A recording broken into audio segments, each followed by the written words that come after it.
আসসালামু আলাইকুম। আমরা সাধারণ ব্যথা হলেই আমরা যে কোনো ব্যথা হলেই আমরা ক্যালসিয়াম খেয়ে নিচ্ছি। ক্যালসিয়ামটা কি আমাদের জন্য দরকার নাকি দরকার না, এটা না জেনেই আমরা খেয়ে নিচ্ছি। আমাদের ক্যালসিয়াম খাওয়ার আগে আমাদের অবশ্যই টেস্ট করে নিতে হবে ক্যালসিয়াম লেভেলটা কত আছে। যদি আমাদের শরীরের জন্য প্রয়োজন হয় তাহলে খাবো, কিন্তু আমরা অযথা যে কোনো ফার্মেসিতে গিয়ে ইচ্ছে মতো ক্যালসিয়ামের ট্যাবলেট খেতে পারি না।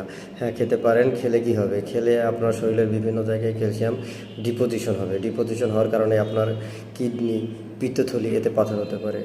এটি আপনি ভালোর জন্য করতে গিয়ে আপনার হিতের বিপরীত হচ্ছে। এটি আপনার শরীরের জন্য খুবই ক্ষতিকর। এই যদি পিত্তে যদি পাথর হয়, আপনি মেডিসিন খেয়ে আপনি কমাতে পারবেন না। এমন না যে আপনি মেডিসিন খেলে আপনার পিত্তের পাথরটা ভালো হয়ে যাচ্ছে। আপনার এখানে অবশ্যই অপারেশন করতে হবে।